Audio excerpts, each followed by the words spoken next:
judge has just sentenced Sean Diddy Combs to 4 years in prison. He was found guilty over the summer on 2 counts of transportation to engage in prostitution. He's really paranoid. He's really scared. He doesn't know what to think. He doesn't know who to trust or what to believe. What would they say to a high-profile person like this about avoiding sexual and other violent assaults? There's all kinds of things that, the first and foremost is, where do you get designated?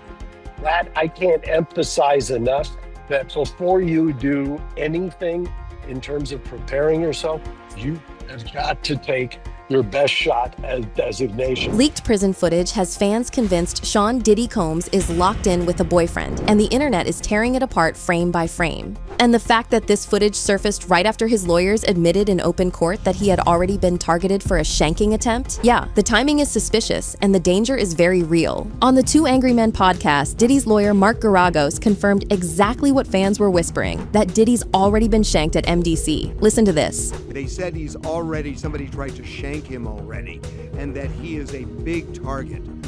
Are you concerned that Sean Diddy Combs could be fully assaulted, violently assaulted? Is that a thing? Because based on what was said in court, it feels like a thing. Yeah, it clearly is a thing.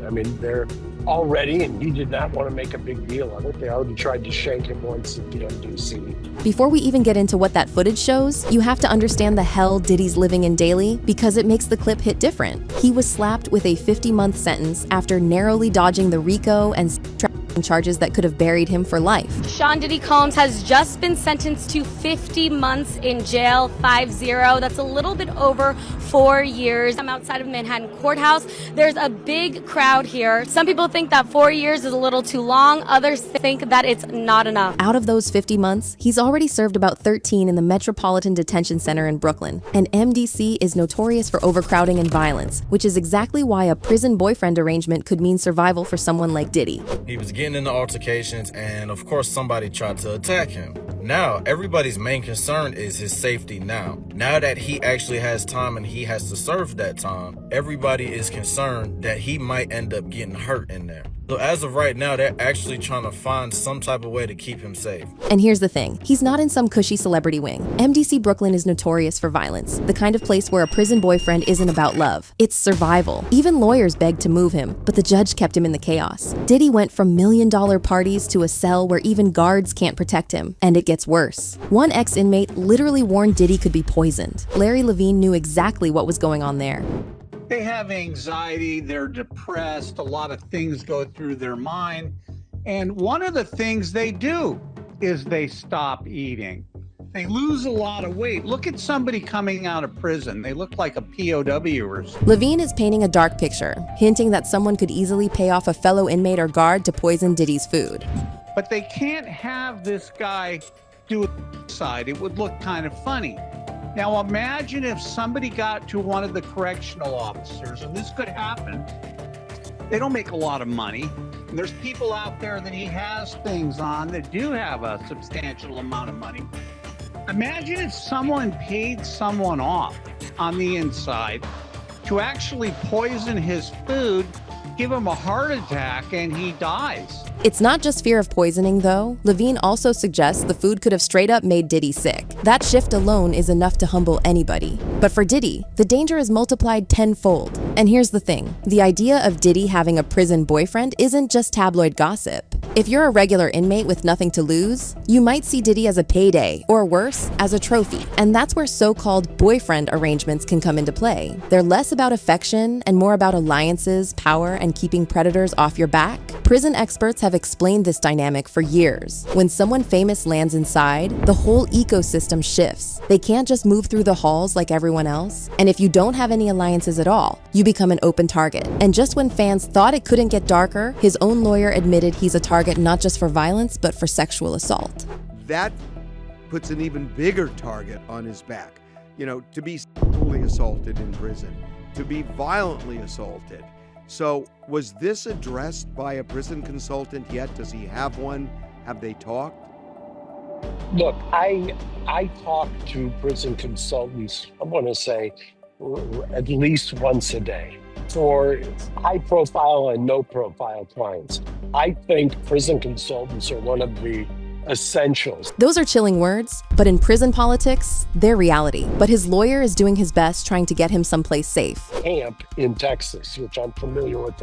I've had other clients in. So a camp is generally one of the better places to be. And the reason for that is because a camp is basically you get certain privileges. And if you step off of the line, so to speak, if you violate, if you do anything that is not according to Hoyle, they will immediately send you someplace a lot more onerous. Even then, there's no guarantee that no one is going to touch him. Anywhere you go as a person, you always have to watch your back, literally.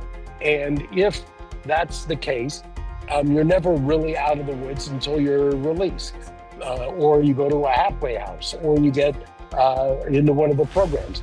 But if you are in a camp or in a low-level designation, your odds go down dramatically. And of course, social media had a field day. Memes flooded TikTok and Twitter within hours. One person said, "It's cool when he does it, but it's a problem when they do it," summing up the internet's dark humor about Diddy's infamous private parties versus his current prison reality. Another commented, "Now it's not fun when Diddy is getting diddled? Most people aren't concerned," writing, "Diddy about to have the best time of his life in jail, only thing he gonna miss is the baby oil." And someone else said, "We all know he's gonna like it." But here's where it gets even wilder. As the debate raged online, 50 Cent stepped into the spotlight like he's been waiting for this moment his entire career. If you've followed hip-hop at all over the past 2 decades, you know 50 and Diddy have had one of the pettiest, most consistent feuds in music history. 50 wasted no time. Within hours of the clip surfacing, he posted a meme on Instagram showing a courtroom sketch of Diddy crying during sentencing, with the caption, "Hey to whoever was booking Diddy for speaking engagement. I heard he won't be able to make it. I'm available." This wasn't trolling for clout, this was 50 Cent doing what he does best, tearing Diddy apart when he's at his weakest. 50 has built his entire online brand around being the guy who never lets his enemies breathe. Every scandal, every misstep, every rumor he turns into content. Now here's where things really start clicking into place, because if you step back and look at the bigger picture, this prison boyfriend clip isn't just a random leak.